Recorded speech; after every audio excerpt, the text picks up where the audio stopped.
and honestly, you don't have to have studied for this. It's all about you. So I'm hoping that you know the answers. Fingers crossed. Yeah. But Neil, thank you so much for coming on. I'm glad that you've managed to make a little bit of time in your evening to come on and speak to myself. And as I'd said before, we're going to talk about all things music for yourself. Obviously, we will talk about therapy, but it's more about yourself as a musician. But first and foremost, Neil, how are you actually doing? I'm good, thanks. Yeah, I'm good. We're kind of, I sort of like the summer really when we do festivals and things. So we kind of head off for the weekends, and then I'm back home with the family during the week. So I kind of like that. And obviously, summer holidays. So busy with the kids and kind of just busy. Yeah, and we've actually had some nice weather in between the horrible stuff.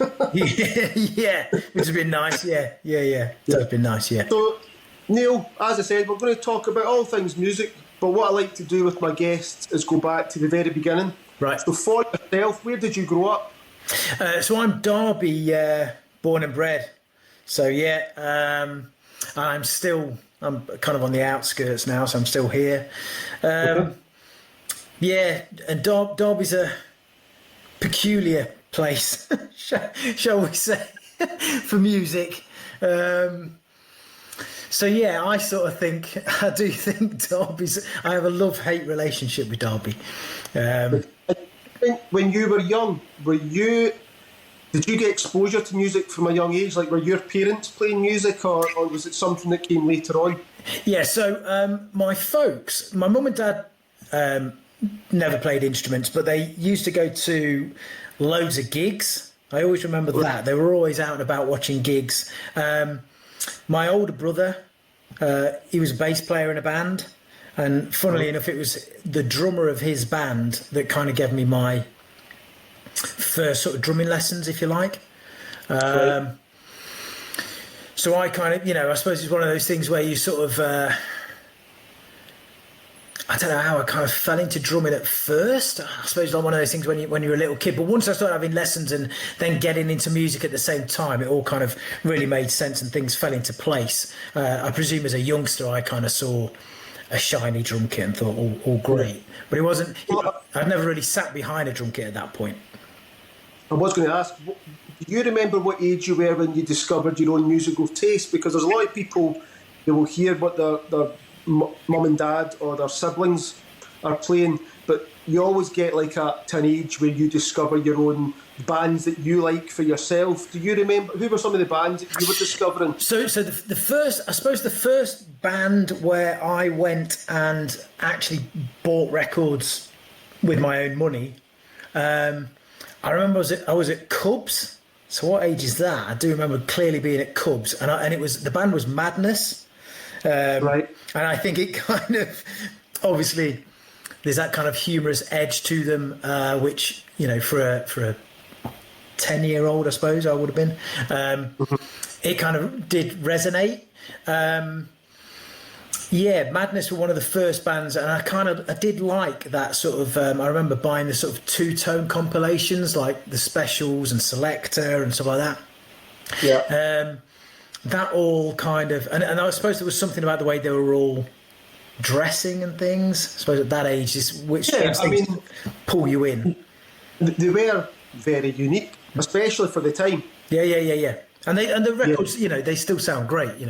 I always think that you listen to the records now, and it's like, obviously everything goes through fashions, but those Specials records, and they're fantastic. What about, give us a wee laugh? Do you remember what was the first concert that you ever attended by yourself or like with friends? So one of the first gigs I went to, weirdly, and around the similar time, was Gary Newman. I went to see Gary Newman, and that was one of those things where I remember like being really young, and I went with a friend, and it kind of just blew our minds. I don't know why. I'm trying to think of why we went. I clearly remember going, but it wasn't even like I was a big fan. So whether someone gave us the tickets, but maybe just the experience of it all. Though. Oh yeah, and the volume. Yeah, the volume. But the first sort of concert I went to where I was really excited was Madness down at the Hammersmith would have been Hammersmith Odeon maybe. And this is like brilliant, right? This shows the difference in time, right? So my older brother, I was a bit of within the family. I was a bit of I was the mistake. There's a big gap between me and my older brother. It's like 13 years, right? And I've got two sisters in between, so I was the mistake, right? And anyway, so my older brother, he's living down in London, and for my birthday, he bought tickets to go and see Madness. My mum and dad put me on a bus in Derby, right? And just went, yeah, there you go. My brother was meant to meet me in London to get off the bus. He'd gone to the wrong bus station, right? And I'm thinking, like, in this day and age, you wouldn't put like a 10-year-old on the bus and just go, yeah, enjoy yourself. See you later. But anyway, so I remember the bus driver like just going, is anyone meeting you? And I was like, yeah, my brother's meant to be. He just wasn't there. Anyway, we did make it to the concert. He did find me eventually. Yeah, that was amazing. That was the Madness 7 tour, and that was amazing. Absolutely amazing. But yeah, obviously you're known for playing drums. Why the drums? Why not the guitar or the bass? Or what was it about the drums that attracted you to them? I think initially, it's like I said, being young, I think you kind of just see the big shiny drum kit and you just want to give it a go. I think at the time, I think you start for me, I started having lessons, and don't get me wrong, I didn't find it easy, but it made sense to me. Right. I did at the same time, I picked up a bass guitar because my brother, and I was kind of messing around with that a bit. So picking up, tunes and things, but I've never really, once I did get into drumming and making friends with guitarists and playing in bands and stuff, it was one of those things which I'm a big believer in this, that when children, well, not just children, anyone picks up an instrument and starts playing music, there's so much more to it than actually playing the drums or the guitar.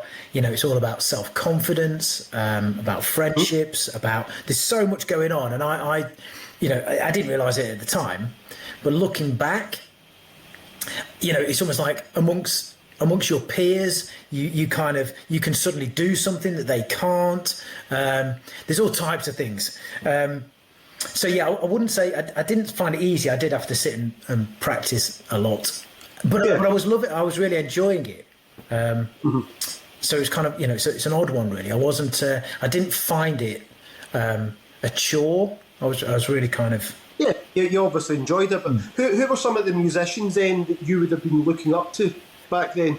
So at first, yeah, well, like I said, there were certain things like Woody from Madness, and he's like, it's a Madness, and just things that I knew and was hearing around the house, I suppose.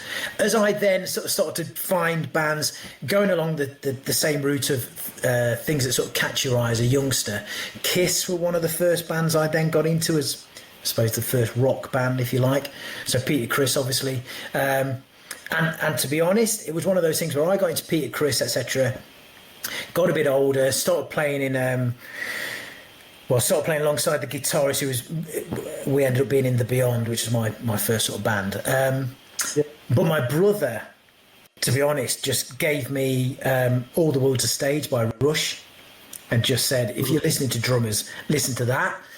And I'll be honest, I was doing a paper round at the time, and I clearly remember it just completely blowing my mind. So I was listening to it on a Walkman.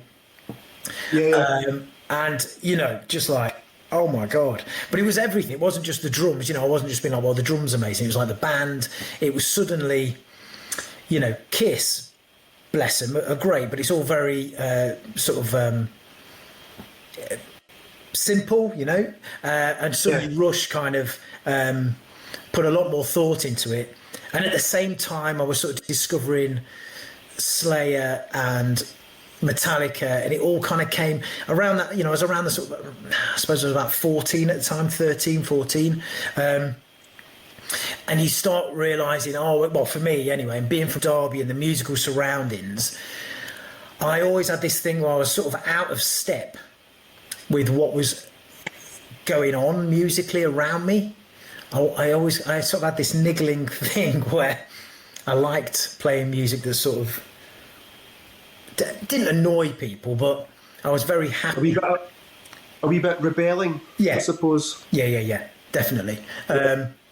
And the bands my brother played in were kind of very, very straight compared to what I wanted to do. But I started realising, it's you know, after listening to Kiss and things like that, it's like, it's okay to sort of do that. You know, I was listening to Dead Kennedys as well. That kind of all happened at the same time. Dead Kennedys, Metallica, Slayer. And straight away, it's like you start thinking, it's all right to kind of do your own thing. Also at the time, and this was like as I got a bit older, sort of going to sort of 17, 18 or whatever, it was like I was 100% happy listening to all types of things. So whether it was jazz or techno and sort of techno records, through to Public Enemy and Dead Kennedys. Now at the time, what a lot of people just always forget, unless you're kind of my age, is how separate everything was. You know, it was always like you were either into rock or you were into metal or you're into kind of ska or you're into very, very, you know, and that never really rang true with me. And when I met up with Andy Gatford, who was the guitarist in the Beyond, as a friendship, we both, you know, just met on the bus to school. He was the same. So we kind of, there was something there where it was like, well, now luckily, you know, as it hit sort of 1988, sort of time period, 89, 90, going through all the change in what rock music became, it kind of, we fell into that, you know. But it was, I was going to say, you've obviously met the Beyond. Yeah. So I know that the Beyond, when you were playing with them, that you did encounter therapy because they had released their first single, Meet Abstract, and were touring to, I assume, help promote it. I think you guys, both bands, actually played a few gigs together. So I'm guessing that must have been late 80s. Yeah, so that would have been, I'm almost certain it was early 90. Right. Maybe. Because I know that you had, I don't know if this was before or after, but did you know Michael before those gigs? Because did you not know him through tape trading?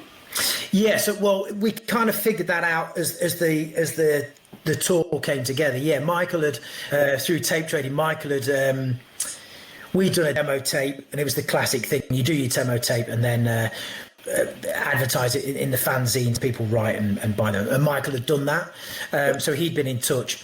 And I think, to be honest, then what happened was we'd signed to EMI Records. And it was like through our manager and through someone at EMI who really liked Therapy.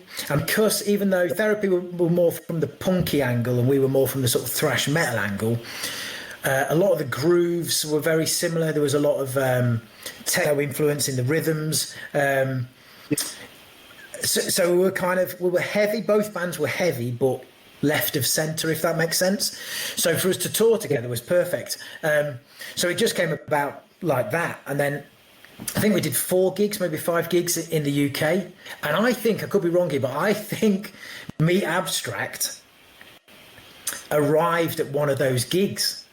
So they'd arranged for it to arrive, maybe even at the Derby gig. But yeah, that was a really, really great time. And to be honest, from our end, what we got sent a set of what the lads had sent to. So it wasn't the single; it was Meet Abstract was on there, but it was what was circulating amongst the labels, I suppose, and management. So we had that playing in our van, in the Beyond's van, as we're driving up and down the M1 or whatever. But it was fantastic to just have a band that were different to us, but were also kind of coming from a On similar, the same path. yeah, coming from the same place, and kind of, you know, they obviously were sort of tired of what was going on musically around them, but just bringing in cool ideas and you know, not being afraid to kind of do stuff differently. It's funny that you're saying obviously therapy were coming maybe from a punk background, yourself a thrash background, but there was like the techno influences, because I listened on the radio recently, they broadcast Andy and Michael talking, I think it was to do with maybe the 30th anniversary of Troublegum, but they were doing the interview and then they were playing clips of bands that influenced therapy along the way, and they actually had some of the old Beyond songs that they all played, and I'll be honest, I'd never heard your old band before, Right.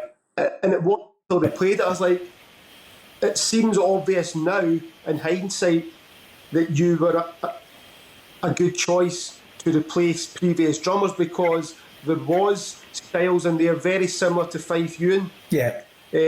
Actually, and because Fife was obviously a very unique sounding drummer, because there was a lot of stuff, but you hear that actually in the Beyond as well. Yeah. I never realised that. Yeah, I think it's one of those things where, I mean, it was strange because from that tour that we were just talking about, what was great at the end of it, I remember myself and Fife talking, and we did send tapes to each other of the sort of white labels and the techno records that we were both playing along to. So that was our sort of connection, really, and the sort of things at the time that were coming out, like Ministry and like the sort of you know, that industrial edge sort of stuff. But strangely, we, as drummers, we were both into obviously influenced by rock, but we were sort of taking influence from techno beats, but playing them hard. So yeah, the Beyond were doing it as well as therapy at the same time. What I was going to say was, what's interesting is that, you know, the way I joined therapy by, you know, I bumped into Andy at a gig, and it has worked out brilliantly. I mean, I'm, you know, really happy with the way it's gone, and obviously being here for the amount of years I have.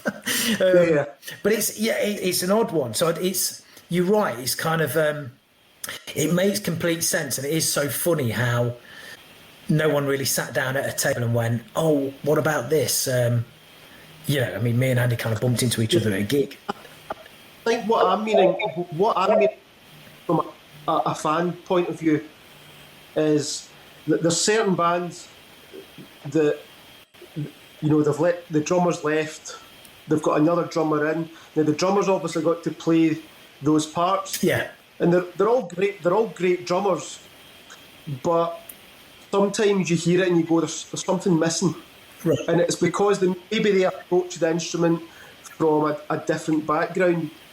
But I kind of feel like yourself and Fife, especially, you're actually kind of coming from a similar background. So the fit having you as the drummer later down the line actually worked really well. Yeah, it is interesting, and I suppose that comes down to the way you play your instrument and your influences. I must admit, I find it interesting when we're playing older tunes. I'm listening to and I'm sort of, it kind of makes sense. It makes more sense to me what Fife's doing than what Graham did. Right. And I think that is a background thing. You know, both great drummers in their different ways, but I think it is down to influence and what sort of makes sense. Yep. So I know that obviously throughout the 90s, the Beyond had kind of disbanded. Yeah. Got back together. They were also in a band called Cable. Yeah. You've done a few EPs. I think the Beyond changed to Gorilla or something along those lines. Yeah. But obviously that kind of went throughout the 90s, kind of to the 2000s. And I know at that point you had obviously got your certificate for teaching the drums. Yeah. Also at the same time though, you'd set up Stressed Sumo Records. Yeah. Yeah. So, I mean, that's probably early 2000s. by that point, had you kind of gave up on the? I know you were probably still playing, but had you decided to do something different rather than performing because you're doing the teaching and you're also doing the record label? Well, the record label was with a friend, really good friend, Phil Rhodes. We just kind of fell together and started putting records out just for the love of music. At the time, I was, I kind of went through a period when, I wasn't really playing a great deal, but not through choice. It was almost like circumstance, and nothing was really floating my boat. It's a good thing, I suppose, but also not that I'd sit at home and not play at all, but I kind of, nothing at that point was right, let's go and do this. And I like to get, I'm a team player, so I like to be in a band that means something to me. And I'm, rather than just being a drummer that just plays anything, that's really not my thing. Regarding the teaching, that was a weird one, because what I did, I was just being asked to teach, and I'd always done it, since I was really young. I'd always kind of dabbled a bit, and the odd person would say, oh, can you show me this, can you show me that, and I'd always do it. And then someone said, oh, can you come and do this at a certain school? And it was always one-on-one lessons, so it wasn't like a class, it was like one-on-one stuff. So I was never like going into a school as a teacher. It was like I'd turn up, do the music lessons and whatever.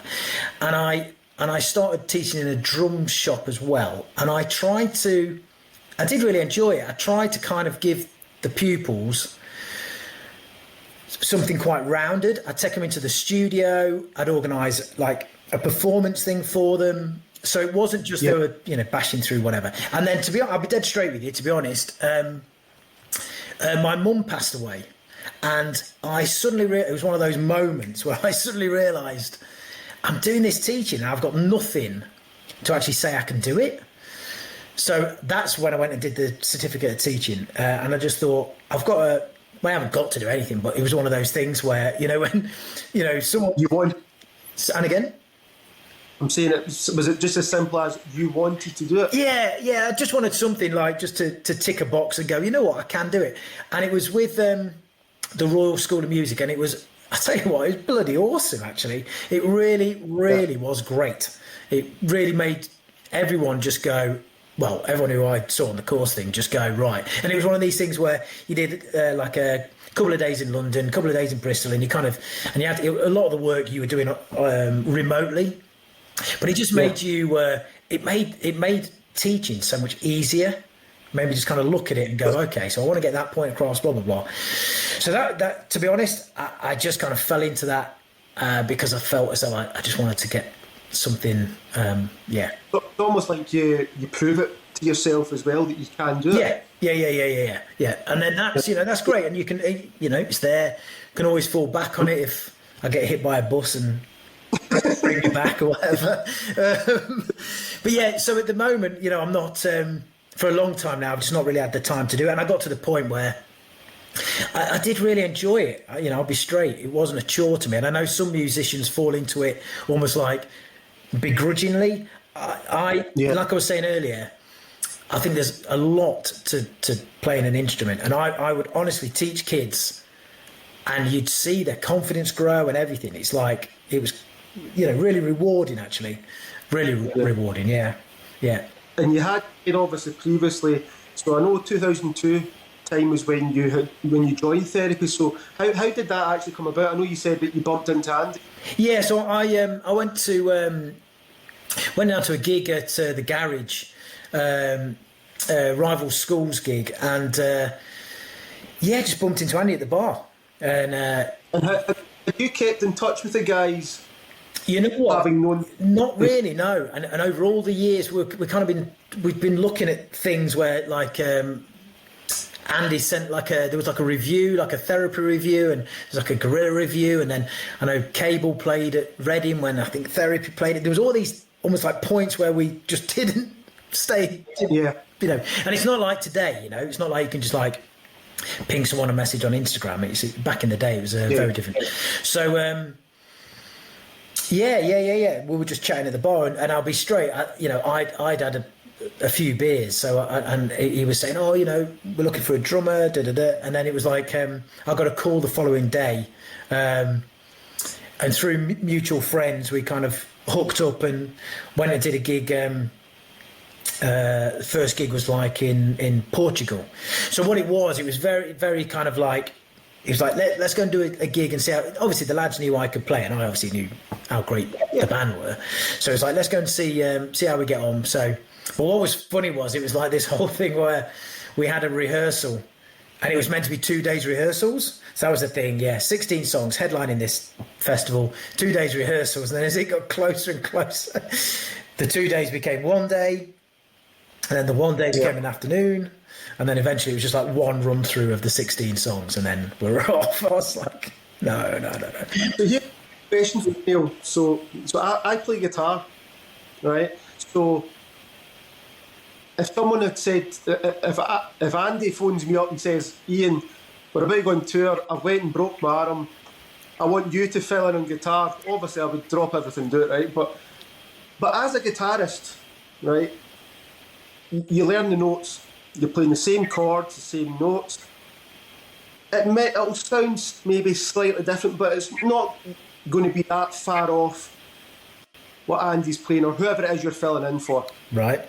As a drummer joining Therapy, so they've already got probably 10 years as a band. Yeah. They've probably got about 5 albums, maybe 6 albums.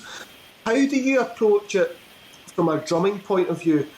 Because a massive part of drumming is also the feel, and we kind of discussed this a wee bit earlier, that when you're joining the band, now obviously you're not going to completely change it. There is a basic structure that you need to follow, but were the other guys quite happy for you to then add your own feel to it? Yeah. For older songs? Sorry, my computer's just saying something too. Sorry. Sorry, and again, so are you talking about moving forwards, or are you talking about that first gig?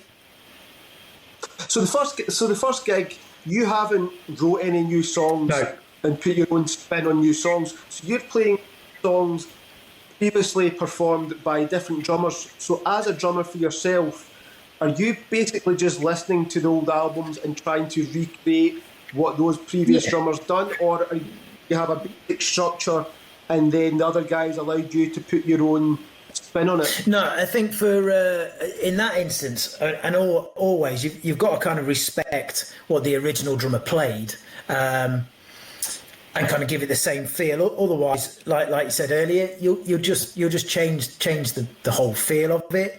And that's the thing, I suppose. The drums are the sort of the foundation that that everything's built on top of. So if I suddenly started flying off on different angles, everyone will be like, what's going on? I mean, someone might stand in yours not really understand why it sounds odd, but it is for me, you've got to listen to it and kind of pay respect to what was there in the first place. As time's gone on, I mean, for me, it's like you can add bits and change bits and kind of make it a bit more your own. I think that's important as well. But I think if you've got a bit of character in your play, that'll happen anyway. But I think you can't just. I think it's disrespectful to just bash out anything and just. Do you know what I mean? You've got to kind of. And for the drummers that are out there, what is your actual drum setup? And again, sorry, you broke up there. Sorry, I'm saying for any drummers that are watching, what is your actual drum setup? Oh, so at the minute I'm playing size-wise 12, 13 and 16 toms, 22 bass drum. And then my snares, I have 14 by 6.5 brass main snare, and then a piccolo, which is 14 by 3, which is brass as well.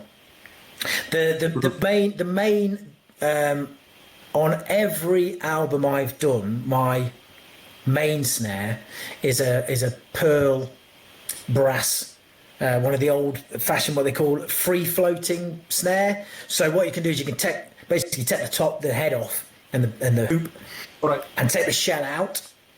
And it was like one of these gimmicky things. You could take the brass shell out and then put a maple one in, or steel, or whatever. Yeah. So back in the day, in the Beyond days, I bought 2 of these brass ones, and they weren't even that expensive, but they just sound amazing. They every single producer, whoever I've gone in the studio with, I just hit it. And when I've done albums in the past where I always take extra snares in to try different things out, and every time everyone just goes, "Oh, that's the one." It's a brass, pearl. And so whoever I've got my equipment deal with, I always say, "Well, I'm going to play that in the studio because it just sounds mint." The drums, the toms, everything there. I'm playing maple at the moment, and then paste cymbals. So 17, 18, 19 crash, 20 ride, 20 China, 14 hats. Yeah, it's pretty basic, straightforward. Pretty straightforward. Nothing bonkers. That's fine. Now, I know that the 30th anniversary Troublegum is coming up. The tour's coming out. I keep seeing your updates. I think it's maybe sold out now. There's a lot. Yeah, there's a lot that are selling out, which is great. I think obviously it's for the lads, it's a fantastic album for them to sort of look back on and celebrate. I'm chuffed to be being taken along for the ride. It's brilliant, and I love the tunes. It's great. It's a fantastic album. I think what's really nice is we've got the anniversary, and then I think Hard Cold Fire the last couple of years kind of building up to this. I think there's a real sort of amongst therapy fans and the wider sort of music community who are coming along to the gigs. There's a real sort of sense of a celebration, which is really nice, and it feels like that. I think we've put a shift in over the last few years, and it's nice to kind of have a bit of a celebration. I'm really looking forward to it. It's funny when you say 30 years because it came out in 1994. If that album was released today, it sounds just as good as it did 30 years ago. Yeah. But you compare it to something that came out 30 years before in 1994, it's a whole new world. Yeah. It's just obviously the way that technology has developed over the years. Yeah. But that album, I know that obviously from 1994 to today, you've got Pro Tools and everything. Recording wise, it's a lot better. You could argue nowadays, but that album still sonically sounds just as good as the day that it came out. Yeah. And then you've obviously the songwriting aspect to it as well. But for a band like Therapy, what is the band's process when it comes to an up-and-coming tour? So do you guys get rehearsed for a couple of weeks, or who makes up the set list? Like, how do you go about it? So, with the set list, we always have, whenever we're getting together, we always have conversations and, WhatsApp texts and whatever between the three of us, sort of saying, oh, what about this? What about that? Yeah, let's change that. So we're always this is the thing, because we all live so far apart, but we're constantly in touch about stuff like that. And I think it's really important that you do have a focal point, and you sort of say, right, so we're going to aim at this. We were already discussing, like, well, for the celebrations, should we do the album as the album listing, which, to be honest, wouldn't make the best gig. So you're sort of like, well, okay, so we're obviously going to do all the tracks, every song, but let's actually do it so it sounds like it, so it makes the best of the concert environment, if you like. So I think we can safely say that the set will be the album plus extra, which will be, if you like, 1994 themed. That's probably a good way of putting it. Because I think sometimes, a track listing for an album, when someone's sitting in their front room listening to an album, is very different to being, to playing it live. But and then, there's things like, intros and outros and songs, blending them together. And so we're always kind of tweaking stuff like that. And over recent years, it's nice, sometimes you'll do a tour and things can change quite a lot. And then you do another tour and it's kind of like you get certain chunks that just really work together. And there's stuff that Yeah. you just don't really think about. I mean, I've obviously got samples that I'm briggering, and the lads have got guitar changes, and so there's a whole, stuff behind the scenes that you sort of like, okay, well, let's just consider that and make sure that. I mean, I've seen Therapy twice, both times with yourself. So the last time was not long out of, I think we were just coming out of lockdown. So it was the first gig after lockdown, and it was at the garage in Glasgow.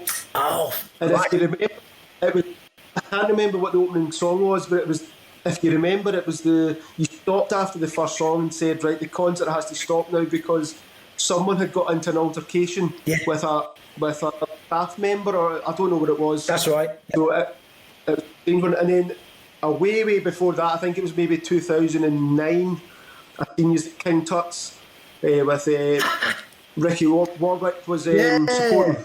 Yeah, Ricky. Yeah, cool. Yeah, that was good. But what I really like, though, is, I mean, the band has got, the fan favourites, the songs that you kind of have to play.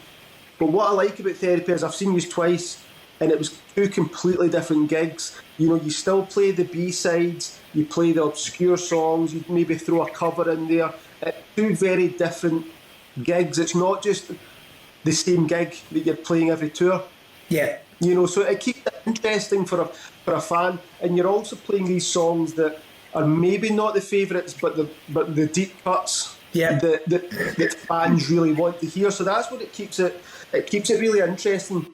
Each time that you go back, there's something new that you're actually getting to see. Oh, good. But here's a for you, for somebody that has never heard Therapy before.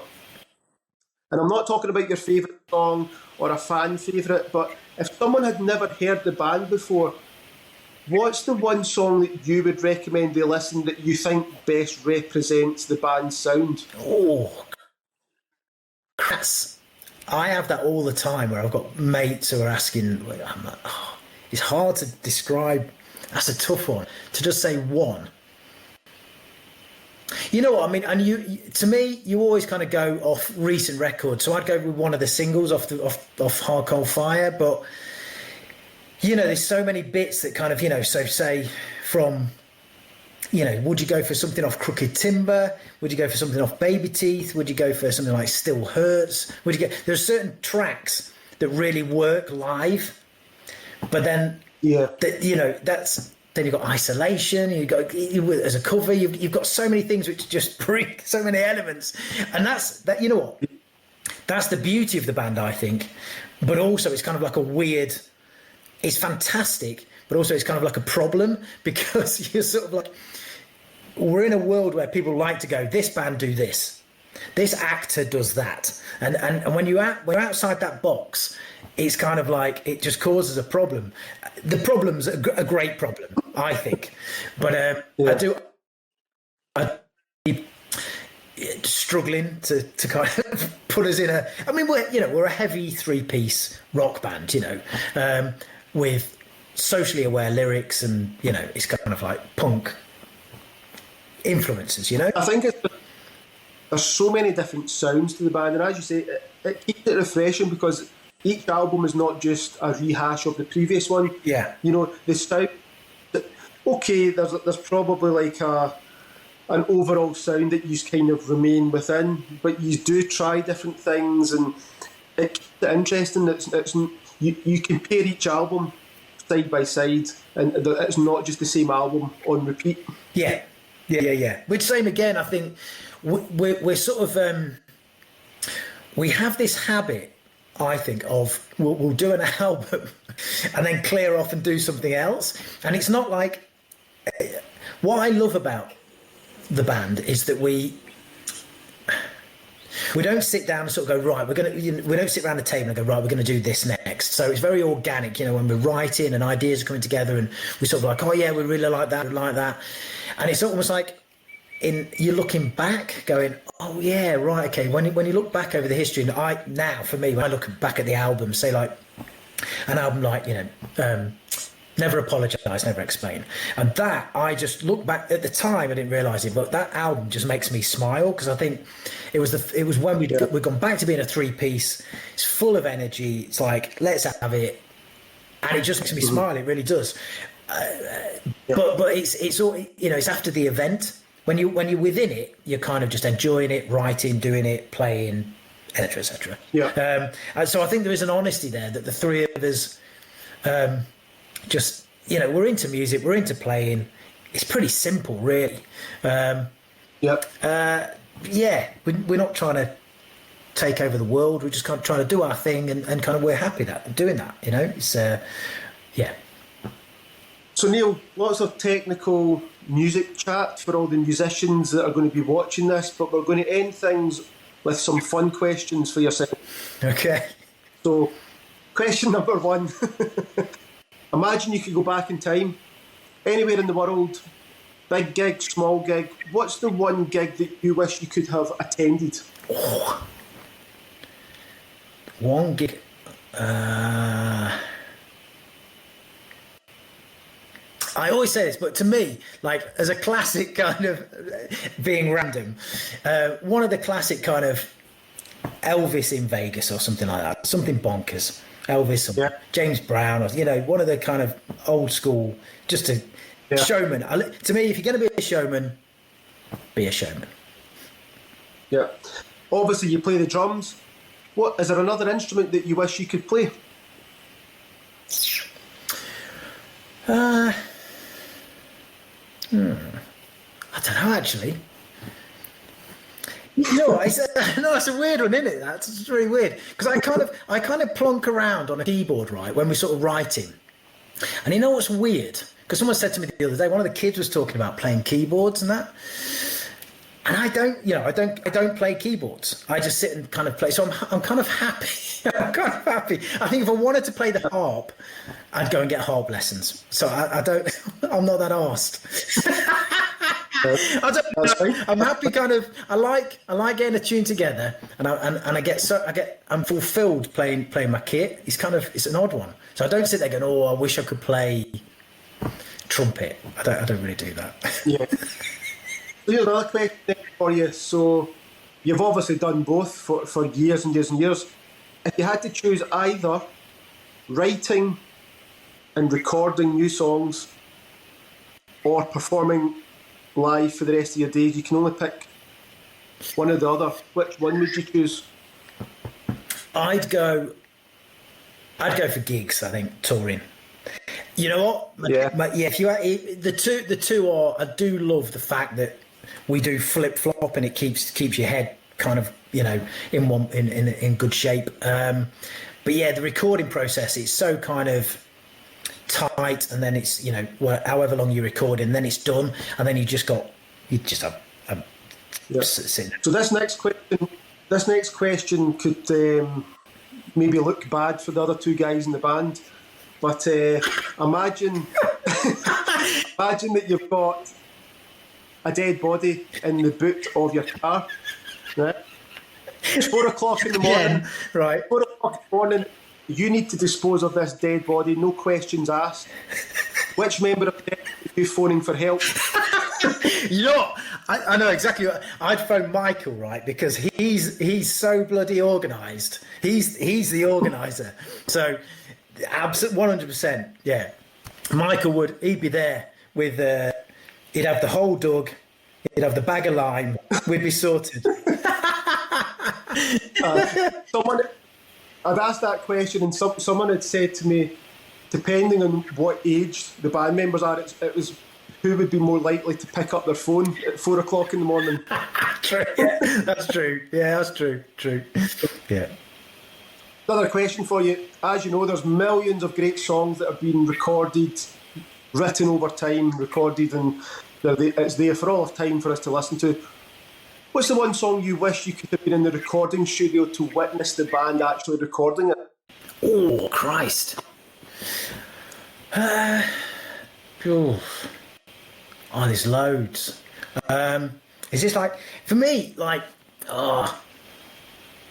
So, for example, I always ask this question, and it's funny because there's a lot of people will come back and say songs like Bohemian Rhapsody and the really big, crazy song. As much as I like the song, I don't know if it would be interesting to watch it get recorded because it was probably done in bits. I tend to go back to see the bands of the 60s where they had to play it live in the recording studio because that's how you done it. So it was like, take one, go for it. So there's some bands I think would have been amazing, like The Doors. Watch them recording Early Women in the rehearsal space would have been great. But what about for yourself? See, I think like there are certain recordings which I listen to and just think, like one, say the whole album, Rain in Blood, the whole album, I think is just brilliant. And I think watching them record that, you would absolutely be watching a band who were just hitting literally their point, where I think all of them as musicians and the songwriting and everything. But equally, it's like things like Fresh Fruit for Rotten Vegetables, Dead Kennedys as well. I think as a band, when you watch it, I personally think, you see the old recordings, I think that would have been quite hilarious in the studio, actually. Just chaotic and I think I'd go for something like that more than Bohemian Rhapsody. And I suppose you've got like the Beatles recordings and stuff, but they would be amazing as in for innovation, but I think watching characters, I'd enjoy that. And last question for you, Neil. Mount Rushmore, who are the 4 bands or musicians, whether it be songwriting, performance, the overall package, who are the 4 at the top of the list for yourself that you just love? What is this? Can I go? What am I going drummers? Can I go drummers on this? 4 drummers on Mount? You can just go full band. I'll leave it up to you. Oh Christ, it's a big one, isn't it? If we go drummers, I'd go Neil Peart, obviously, Dave Lombardo. I put Mark Brzezicki from Big Country up there. Right, okay. I reckon. Band-wise, I don't know. Shall I shake it up a bit and put... I don't know. Let's put Hetfield up there just for good measure. I don't know. Right, Neil. Thank you so much for coming on and speaking to us. For anybody, obviously, we've got the 30th anniversary of Troublegum tour coming up. There is tickets still available for some venues. It is selling out fast though, so they need to go onto the band's website, get the tickets bought, obviously, and just continue to support the band. But it's been really good chatting to you, Thank you, mate. And I wish you continued success in the future, and we'll maybe meet up with each other somewhere down the line. Yeah, that'd be good. And do this in person again. But until next, thank you very much. No problem. Take care. See you soon. Yeah. Nice one.